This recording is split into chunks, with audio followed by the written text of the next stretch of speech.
चलिए बच्चों, हम पढ़ रहे थे काव्यबोध। काव्यबोध जो है हमारी प्रश्न बैंक का खंड 2 है और इससे हमारे पास जो है 9 नंबर के प्रश्न आने वाले हैं। इसलिए परीक्षा के दृष्टिकोण से इसका वेटेज हमारे पास 9 नंबर का है। तो 9 नंबर हमारे पूरे के पूरे आएंगे, मुझे ऐसा विश्वास है, आपके ऊपर पूरा विश्वास है। इसलिए अब हम आगे हमारा काव्यबोध को आगे बढ़ाते हैं और आज हम जो प्रश्न लेकर आए हैं ये सत्य और असत्य वाले प्रश्न हम आपके सामने लेकर आए हैं। देखो बच्चों, सत्य और असत्य वाले जो प्रश्न हैं इनको सॉल्व करने के लिए हमारी पढ़ाई गहराई में होनी चाहिए, क्योंकि हमसे कॉन्सेप्ट के बेस पर यहाँ क्वेश्चन पूछे जाते हैं और इनको बताना यदि हमने पढ़ रखा है, थोड़ी हमारी इन्फॉर्मेशन अच्छी है, तो हम इन क्वेश्चन के आंसर आसानी से कर सकते हैं। तो मैं तुमको थोड़ा थोड़ा हिंट भी देता रहूँगा, थोड़ा डिस्क्रिप्शन भी देता रहूँगा हर एक प्रश्न के बाद। तो शुरुआत करते हैं। पहला प्रश्न है, वात्सल्य रस माता पिता का पुत्र के प्रति प्रेम कहा जाता है। यदि माता पिता अपने पुत्र के साथ प्रेम करते हैं तो ये वात्सल्य रस की श्रेणी में आता है या नहीं आता है? तो ये वात्सल्य रस की श्रेणी में आता है, क्योंकि पिता या माता के द्वारा अपने पुत्र के लिए जो स्नेह होता है वो वात्सल्य रस की श्रेणी में आता है। तो ये कथन सत्य है। अगला देखते हैं हम, शांत रस की उत्पत्ति वैराग्य उत्पन्न होने से होती है। बिल्कुल, इससे हमारे मन को शांति मिलती है, हमारे मन में वैराग्य उत्पन्न होता है। तो ये अभी हमारा प्रश्न, इसका आंसर सत्य होगा। यहाँ हमको सत्य लिखना होता है, लेकिन मैंने राइट करके दिखाया है, तो आप इसको जब अपने परीक्षा में लिखेंगे तो राइट नहीं करेंगे, इसको हम यहाँ आगे इस तरीके से ब्रैकेट बनाकर सत्य लिखेंगे। यहाँ इस बात का आप ध्यान रखेंगे। चलिए नेक्स्ट प्रश्न देखें। अखियां हरि दर्शन की प्यासी में वियोग श्रृंगार रस है। श्रृंगार रस 2 प्रकार के होते हैं, संयोग श्रृंगार और वियोग श्रृंगार। जब सहृदय अपने प्रियतम से दूर हो जाता है और उसकी याद में जो रचनाएं की जाती हैं उससे मिलने की भावना उसके अंदर जागृत होती है, वहां वियोग श्रृंगार होता है। यहाँ हमको दिखाई दे रहा है अखियां हरि दर्शन की प्यासी, मतलब जो आंखें हैं वो हरि दर्शन करने के लिए लालायत हैं और यहाँ वियोग श्रृंगार की व्युत्पत्ति होगी। अगला प्रश्न देखें। प्रेमाशक्ति का मूल आधार रति है। प्रेम आसक्ति जो होती है वो श्रृंगार रस से उत्पन्न होती है और इसका मूल आधार रति होता है। तो ये वाक्य भी बिल्कुल सही है, इसलिए सत्य है। चलिए अगला प्रश्न देखते हैं। श्रृंगार रस के 3 भेद होते हैं। अभी अभी मैंने इससे पहले आपको डिस्क्रिप्शन दिया था कि श्रृंगार रस के 2 भेद होते हैं, संयोग श्रृंगार और वियोग श्रृंगार, जबकि यहाँ हमको बोला जा रहा है कि श्रृंगार रस के 3 भेद होते हैं। इसलिए ये हमारा जो वाक्य है ये सत्य नहीं होगा, ये असत्य होगा। नेक्स्ट देखते हैं हम, रस के 10 अंग होते हैं। अब ये कंफ्यूज करने वाला प्रश्न है। रस के 10 अंग होते हैं, रस के 10 अंग नहीं होते हैं, रस के 4 अंग होते हैं। कौन कौन से? क्या आप बता सकते हैं? कोशिश करिए। स्थायी भाव, विभाव, अनुभाव और संचारी भाव, रस के ये 4 अंग होते हैं। फिर यहाँ 10 है। हम क्या समझ लेते हैं कि रस के कितने प्रकार होते हैं या कितने भेद होते हैं। यदि ऐसा प्रश्न हमारे सामने होता कि रस के कितने भेद होते हैं या रस के कितने प्रकार होते हैं, तब हम आंसर करते 10। लेकिन रस के कितने अवयव होते हैं या रस के कितने अंग होते हैं, तब हमारा आंसर होगा 4। तो ये वाला जो हमारा कथन है ये असत्य है। अब 7वें नंबर पर हम आते हैं। रस को काव्य का शरीर कहा जाता है। अभी अभी आचार्य रामचंद्र शुक्ल जो थे उन्होंने कहा था कि जो अलंकार होते हैं वो काव्य की आत्मा होते हैं। तो अलग अलग जो शास्त्र हमारे आचार्य थे हिंदी साहित्य के, उन्होंने अलंकारों की, रसों की विभिन्न प्रकार से परिभाषा करी है। तो यहाँ कहा गया है रस को काव्य का शरीर कहा जाता है, जबकि रस को जो है बच्चों काव्य की आत्मा कहा गया है, ना कि शरीर कहा गया है। तो ये हमारा जो ऑप्शन होगा ये भी असत्य होगा। अब हम देखते हैं 8th क्वेश्चन को। जहां रस होता है वहां गुण अवश्य होता है। मतलब जहां किसी भी प्रकार के रस की निष्पत्ति हो रही है तो वहां काव्य का कोई ना कोई गुण विद्यमान होगा। तो आपको क्या लगता है, ऐसा होगा या नहीं होगा? जैसा कि मैंने बताया, श्रृंगार रस, शांत रस, करुण रस, इनमें जो है माधुर्य गुण हमको देखने को मिलता है। वीर रस, रौद्र रस, इसमें हमको ओज गुण देखने को मिलता है। और शांत रस में मुख्यतः प्रसाद गुण भी हमको देखने को मिलता है। और प्रसाद गुण जो है वो तो ऐसा एक काव्य का गुण है जो लगभग सभी रसों के अंदर पाया जाता है। तो हमारा जो है यहाँ ये जो कथन है ये सत्य होना चाहिए या असत्य होना चाहिए? तो ये क्वेश्चन जो है बिल्कुल सत्य होना चाहिए, ये कथन हमारा बिल्कुल सत्य है। श्रृंगार रस को रसराज कहा गया है। क्या श्रृंगार रस को रसों का राजा कहा गया है? तो मेरे पहले वीडियो में मैंने इस चीज की बात करी थी। श्रृंगार रस सबसे महत्वपूर्ण रस है और इसे रसराज की उपाधि दी गई है, तो यह कथन भी हमारा सत्य होगा। भयानक रस का रंग काला माना गया है। जब शास्त्रीय विवेचन किया गया काव्य शास्त्र का तो हर एक रस का अपना एक रंग भी निर्धारित किया गया है बच्चों। जब आप और हायर क्लासेस में जाएंगे हिंदी विषय को लेकर यदि, तो इनके बारे में पढ़ेंगे। तो जो भयानक रस है उसका रंग काला माना गया है, क्योंकि काला वैसे भी डरावना होता है, काले से हमको वैसे भी डर लगता है। तो आप ऐसे भी ध्यान रख सकते हैं कि जो काला रंग है वो डर का प्रतीक है या भयानक लगने का प्रतीक है। तो भयानक रस का रंग जो है वो काला माना गया है, ये कथन बिल्कुल सत्य है। अगला कथन देखें हम, 12 नंबर, सूरसागर महाकाव्य है। क्या सूरसागर जो सूरदास जी की प्रसिद्ध रचना है, क्या वो महाकाव्य है? तो बिल्कुल ये महाकाव्य है, इसलिए इसका भी आंसर सत्य होगा। अच्छा, इससे ऊपर वाला हमारा एक क्वेश्चन रह गया था, तो पहले हम उसका आंसर कर लें। विभत्स रस का रंग नीला माना गया है। विभत्स जो होता है, घृणा या जुगुप्सा जो होता है, उसका स्थायी भाव होता है और उसका जो रंग है वो नीला माना गया है। तो जैसे जैसे हमारे क्वेश्चन आगे बढ़ते जाएंगे हम आपको सभी रसों के जो है रंगों के बारे में भी बताएंगे। और यदि मैं ना भी बता पाऊँ तो ये आपकी जिम्मेदारी है कि अब जो रसों के बारे में, रंगों के बारे में बचा हुआ है वो आप अपनी पाठ्य पुस्तक से पढ़ें और समझें कि किस रस को जो है कौन सा रंग दिया गया है, क्योंकि क्वेश्चन किसी भी रस के रंग से बन सकता है। सूरसागर महाकाव्य है, ये सत्य कथन है। सूरसागर जो है वो भक्ति काल का जो है सूरदास जी द्वारा रचित महाकाव्य है। इसमें भगवान जो श्री कृष्ण के जो है लीलाओं का वर्णन किया गया है। अंधेर नगरी खंड काव्य है। अंधेर नगरी को इन्होंने ये बोल रहे हैं कि क्या ये खंड काव्य है?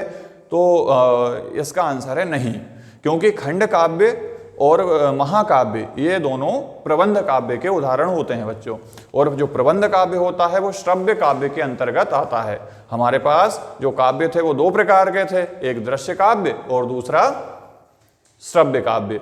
तो यहाँ खंड काव्य और प्रबंध काव्य, तो श्रव्य काव्य मतलब जो सुने, जिनको हम सुनते हैं, जिनका हम श्रवण करते हैं, या कोई बोलकर हमको सुनाता है या हम खुद से पढ़ते हैं। लेकिन जो नाटक होते हैं इनका मंचन किया जाता है और हमारी जो है आंखों द्वारा इनसे हम रसास्वादन करते हैं। इसलिए जो नाटक विधा है वो दृश्य काव्य के अंतर्गत आती है। और अंधेर नगरी जो है ये भारतेंदु हरिश्चंद्र जी का एक प्रसिद्ध नाटक है, इसलिए ये कथन जो है ये असत्य होगा, क्योंकि ये बोल रहे हैं कि अंधेर नगरी एक खंड काव्य है।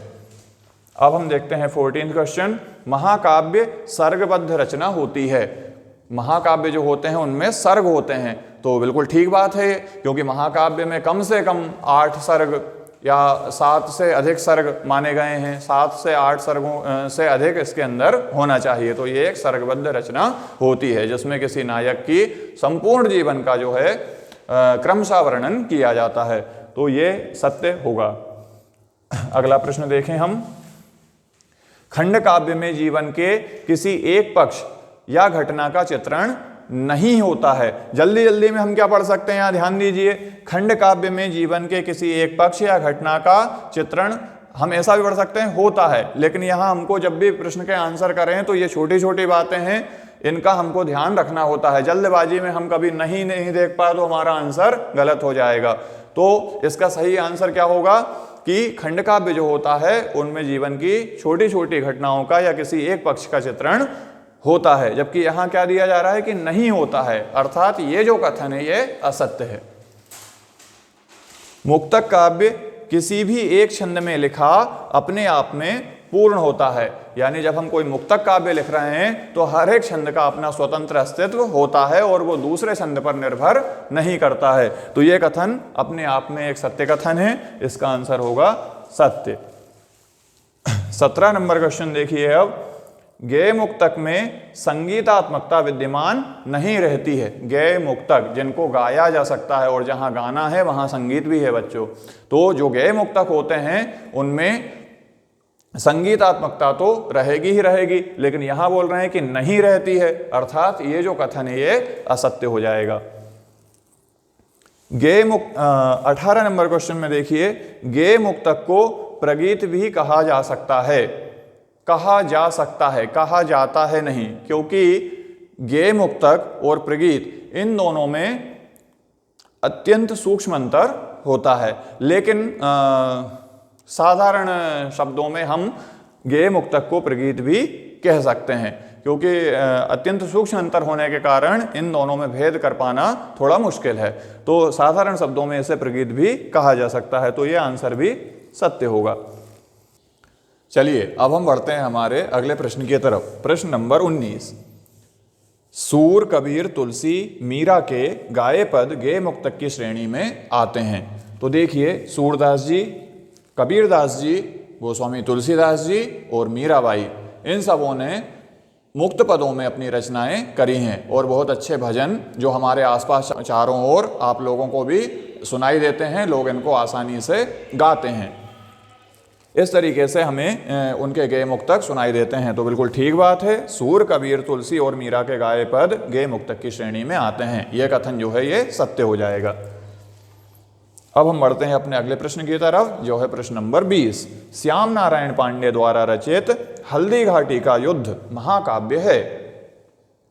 श्याम नारायण पांडे जो थे ये आधुनिक काल के कवि थे और इन्होंने अपनी एक प्रसिद्ध रचना लिखी जो एक महाकाव्य है, हल्दी घाटी का युद्ध। इसमें महाराणा प्रताप की वीरता का वर्णन उन्होंने अनेक सर्ग बनाकर अपनी रचना में किया है। हल्दी घाटी का युद्ध नामक जो महाकाव्य है, इसमें 17 सर्ग उन्होंने बनाए हैं और सर्गबद्ध रचना जो होती है वो महाकाव्य कहलाती है। तो यह आंसर भी सत्य होगा। अब आता है प्रश्न नंबर 21। चंपू काव्य के अंतर्गत नाटक एवं प्रहसन आते हैं।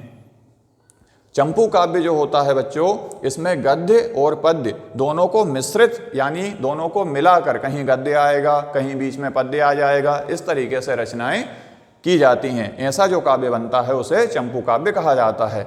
लेकिन सामान्यतः ये आधुनिक काल की विशेषता है। चंपू काव्य का लिखना जो है प्रचलन में आया आधुनिक काल में, जबकि जो नाटक है वो काव्य शास्त्र की बहुत प्राचीन विधा है। काव्य शास्त्री जो थे वो नाटक से उन्होंने शुरुआत करी थी, इसलिए नाटक और प्रहसन को जो है हम चंपू काव्य की श्रेणी में नहीं रखते हैं। तो ये कथन जो है असत्य हो जाएगा। अगला प्रश्न, अलंकार का अर्थ दर्पण होता है। अलंकार का अर्थ दर्पण नहीं होता है। अलंकार का जो अर्थ होता है वो आभूषण होता है।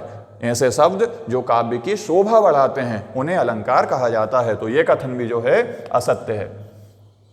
अब हम बढ़ते हैं प्रश्न नंबर 23 की तरफ। संदेह अलंकार के प्रयोग से अंत तक संशय बना रहता है। बिल्कुल ठीक बात है, संदेह अलंकार में अंत तक संशय बना रहता है। दो वस्तुओं के बीच में हम ये निश्चय नहीं कर पाते हैं कि वास्तव में वो वस्तु क्या है, कोई निष्कर्ष पर हम नहीं पहुंच पाते हैं, वहां क्या होता है, संदेह अलंकार। तो यह कथन सत्य है। अब देखिए, जहां कारण के बिना कार्य का होना कहा जाता है वहां व्यतिरेक अलंकार होता है। कथन हमसे ऐसा कह रहा है। लेकिन कारण के बिना जहां कार्य हो जाए, जैसे मान लो मैं तुमको बोलूं कि मैं बिना आंखों के देख सकता हूं। देखने का काम कौन करता है, आंखें। लेकिन यदि बिना आंखों के देख रहे हैं तो यहां बिना कारण के कार्य हो रहा है। मैं बोलूं बिना कानों के सुनाया जा सकता है या सुना जा सकता है, तो ये बात बिना कारण के संपन्न हो रही है, यानी सुनने का काम किसका है? कानों का, और कान नहीं होते हुए भी जो सुन रहा है तो बिना कारण के कार्य हो रहा है। ऐसे अलंकार में जहां बिना कारण के कार्य होता है उसे विभावना अलंकार कहा जाता है, ना कि व्यतिरेक अलंकार कहा जाता है, इसलिए यह कथन असत्य हो जाएगा। अब देखिए 25 नंबर क्वेश्चन में अलंकार से काव्य में सुंदरता उत्पन्न होती है, तो ये 100% सत्य है। अलंकार जो होते हैं वो काव्य की सुंदरता बढ़ाते हैं, तो ये कथन सत्य हो जाएगा। अब देखें हम प्रश्न नंबर 26, रस्सी है या सांप में संदेह अलंकार है।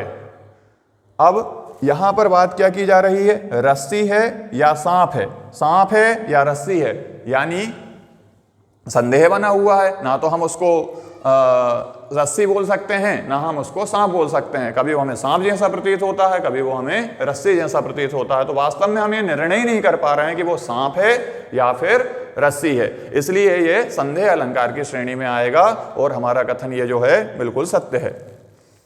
अब देखते हैं प्रश्न नंबर 27, जहां उपमेय में उपमान का भ्रम हो जाए वहां भ्रांतिमान अलंकार होता है, तो यह कथन भी पूर्णतः सत्य है, क्योंकि भ्रांतिमान अलंकार में हम क्या देखते हैं? भ्रांतिमान अलंकार में हम यह देखते हैं कि किसी समानता के कारण जो वस्तु वास्तव में वह नहीं है उसे किसी दूसरी वस्तु से समानता होने के कारण वह दूसरी वस्तु मान लिया जाता है, वहां पर भ्रांतिमान अलंकार होता है। हम निश्चित रूप से बोल देते हैं कि यह तो कोई दूसरी वस्तु है, लेकिन वास्तव में वो वस्तु वह नहीं होती है, लेकिन हम निश्चय से बता देते हैं कि यह वस्तु दूसरी है, इसलिए यहां भ्रांतिमान अलंकार होगा। तो ठीक है, ये जहां उपमेय में उपमान का भ्रम हो जाए वहां भ्रांतिमान अलंकार होता है, कथन सत्य है। इन दोनों में अंतर है, रस्सी है या सांप, यानी रस्सी है या सांप है। अभी हम निश्चय नहीं कर पा रहे हैं, लेकिन भ्रांतिमान अलंकार यदि होता तो हम रस्सी को यदि सांप मान लेते, कहीं रस्सी पड़ी थी, हमने बोला अरे यहां तो सांप है, तो वहां पर क्या होता? भ्रांतिमान अलंकार। लेकिन अभी हमारा ये कंफ्यूजन बना हुआ है कि वास्तव में वो रस्सी है या सांप है। कुछ देर बाद हम बोल देते हैं ये रस्सी है, कुछ देर बाद फिर बोल दिया कि ये सांप है, तो हम निश्चय नहीं कर पा रहे हैं, तो वहां संदेह अलंकार होगा। इस बात का आप ध्यान रखेंगे। अब हम बढ़ते हैं अपने अगले प्रश्न की तरफ, जो है 28 नंबर प्रश्न। सांग रूपक अलंकार का प्रकार नहीं है। इसमें क्या बताया जा रहा है हमको कि सांग रूपक अलंकार का प्रकार नहीं है, जबकि वास्तव में रूपक अलंकार का ही एक प्रकार सांग रूपक अलंकार होता है, तो यह कथन असत्य हो जाएगा।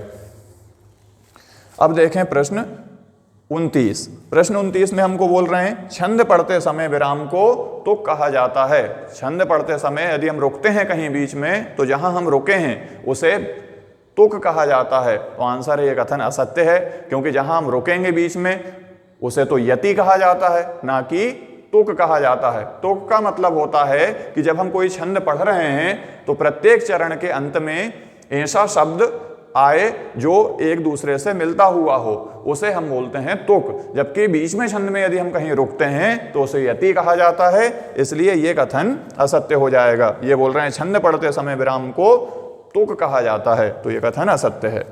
अब देखते हैं प्रश्न नंबर 30। दोहा चौपाई का उल्टा होता है। दोहा चौपाई का उल्टा नहीं होता है, दोहा सोरठा का उल्टा होता है। ये हमने पहले भी बात करी है इस विषय में। यदि दोहा को पलट दिया जाए तो सोरठा बन जाएगा, और सोरठा को पलट दिया जाए तो दोहा बन जाएगा। जबकि यहां कहा जा रहा है कि दोहा जो है वो चौपाई का उल्टा होता है, तो यह कथन असत्य हो जाएगा। दुर्मिल सवैया का दूसरा नाम चंद्रकला है। दुर्मिल सवैया को ही चंद्रकला कहा जाता है, ये बिल्कुल ठीक बात है। दुर्मिल और चंद्रकला, इनको आप ध्यान भी रखेंगे, क्योंकि हमसे क्वेश्चन चंद्रकला छंद से भी पूछा जा सकता है और दुर्मिल छंद से भी पूछा जा सकता है। तो दुर्मिल सवैया को ही जो है चंद्रकला कहा जाता है, तो यह कथन सत्य है। सोरठा के पहले और दूसरे चरण में क्रमशः 13 और 11 मात्राएं होती हैं। यह परिभाषा दोहा की है बच्चों।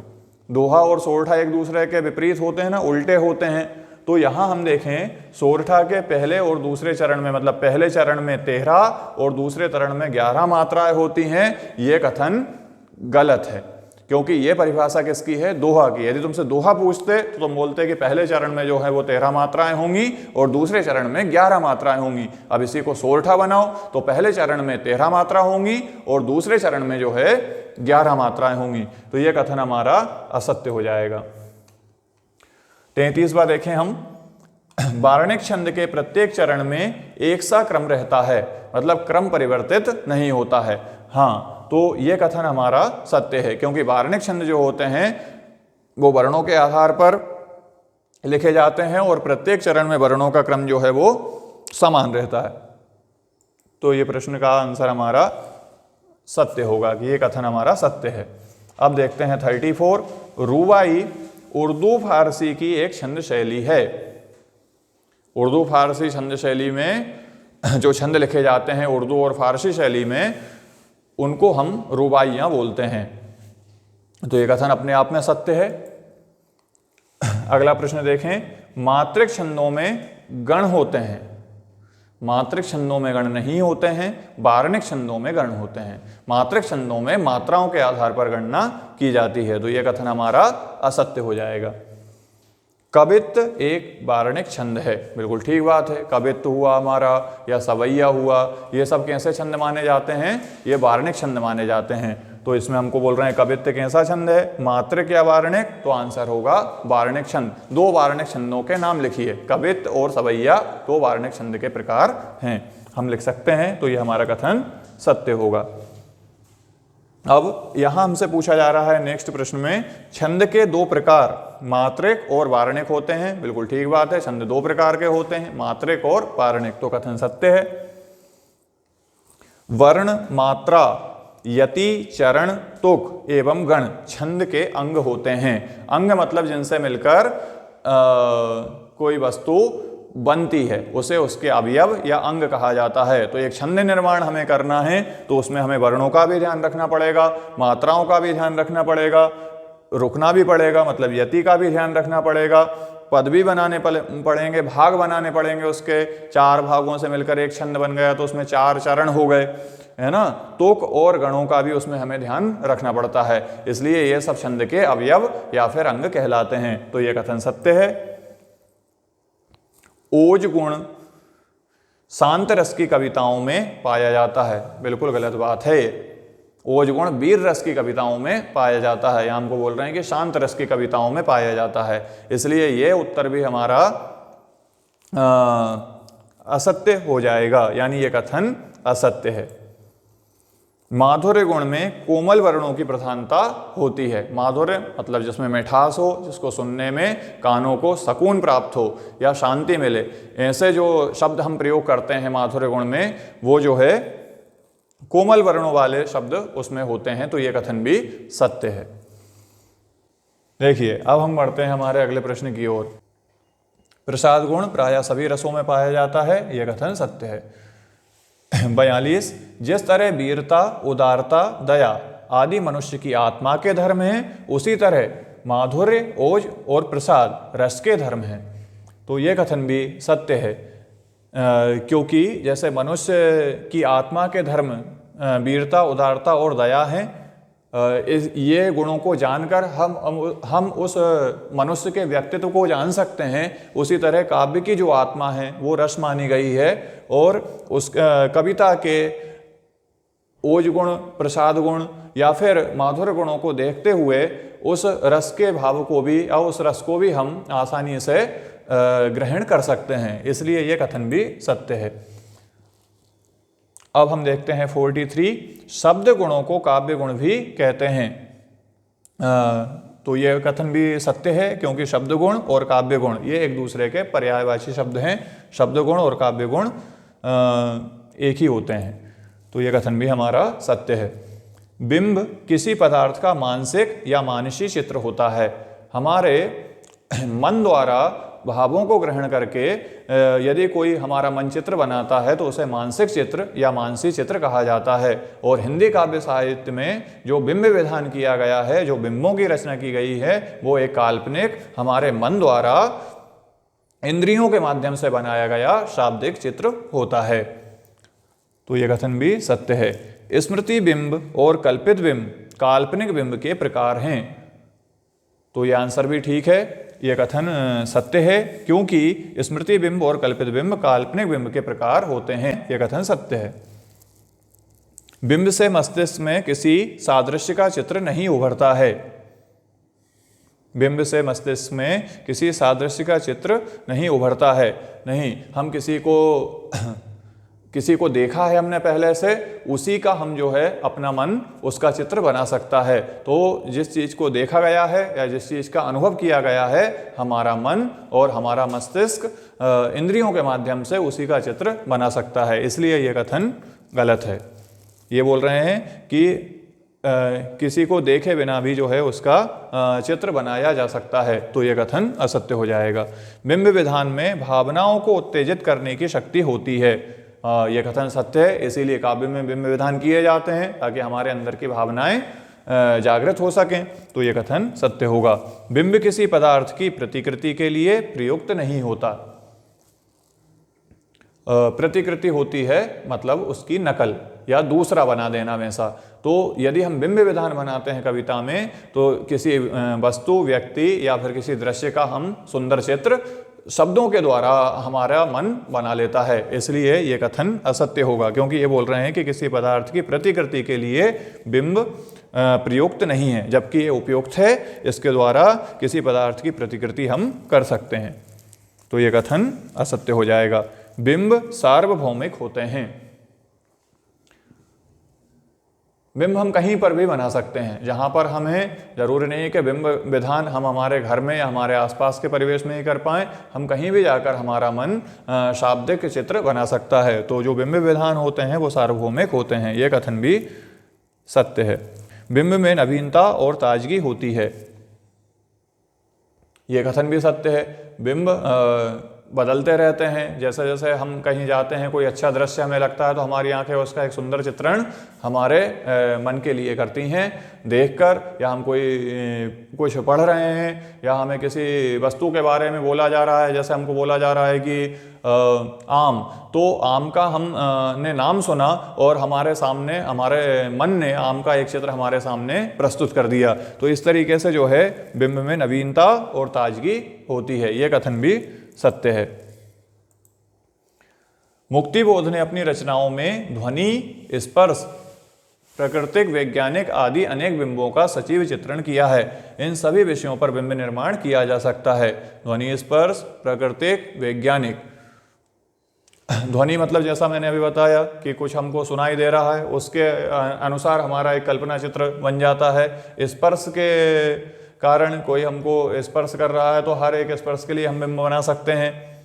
वैज्ञानिक विषयों पर, प्राकृतिक विषयों पर हम बिंब बना सकते हैं। इसलिए यह आंसर भी सही होगा। मुक्तिबोध ने अपनी रचनाओं में ध्वनि, स्पर्श, प्राकृतिक, वैज्ञानिक आदि अनेक बिंबों का सजीव चित्रण किया है। तो यह कथन भी पूर्णतः सत्य है। फिराक गोरखपुरी की शायरी में आवश्यकता अनुसार बिंबों का प्रभावी प्रयोग किया गया है। फिराक गोरखपुरी जी जो थे, इन्होंने रुबाइयाँ लिखी हैं। रुबाइयाँ आपके पाठ्यक्रम में भी है 12th क्लास के, और बहुत सुंदर इन्होंने रुबाइयों की रचना करी है, जिसमें इन्होंने छोटे छोटे सुंदर बिंबों का प्रभावी प्रयोग अपनी रचनाओं में किया है। तो यह आंसर भी सत्य होगा। बिंब कल्पना द्वारा इंद्रिय अनुभव के आधार पर निर्मित नहीं होता है। ये कथन असत्य है, क्योंकि जब हम बिंब विधान करते हैं या हम किसी वस्तु का चित्र बनाते हैं, तो उसके लिए हमें इंद्रियों की आवश्यकता पड़ती है। अभी मैंने बताया था, हमने किसी चीज़ का चित्र बनाना है तो पहले हमें उसे देखना पड़ेगा। पहला हमने कभी उसको देखा हो, तभी तो उसका चित्र बन पाएगा। तो इंद्रियों के अनुभव के आधार पर ही जो है हम बिंब कल्पना कर सकते हैं। जबकि यहाँ बोला जा रहा है कि बिंब कल्पना द्वारा इंद्रिय अनुभव के आधार पर निर्मित नहीं होता है, जबकि बिंब जो है वो इंद्रिय अनुभव के आधार पर ही बनाया जा सकता है। तो ये कथन असत्य हो जाएगा। इस तरीके से हमने 53 सत्य और असत्य प्रश्नों के आंसर सॉल्व करे। तो इस पार्ट में इतना ही। अगले पार्ट में हम जो है एक वाक्य में उत्तर वाले प्रश्नों को सॉल्व करेंगे और जल्दी से हम उन प्रश्नों को सॉल्व करने की कोशिश करेंगे, जिससे हम दूसरे पार्ट पर फिर पहुंच पाएं। जब तक आप इनका बार बार रिवीजन करिए, अच्छे से पढ़ाई करते रहिए और अगले वीडियो में आने से पहले ये सारे वीडियो देखकर आना, जिससे आपकी हिंदी अच्छी तो होगी ही, साथ में हम जिस तरफ प्रयास कर रहे हैं, जिस वार्षिक परीक्षा की तरफ अपन जा रहे हैं, वहाँ पर हिंदी हमें अच्छे से अच्छे अंक दिलवाए। इसलिए हम जो है बिना किसी गैप के कंटिन्यू हमारी पढ़ाई जारी रखेंगे। अगले वीडियो में फिर आपसे मिलते हैं। जब तक पढ़ते रहिए और आगे बढ़ते रहिए।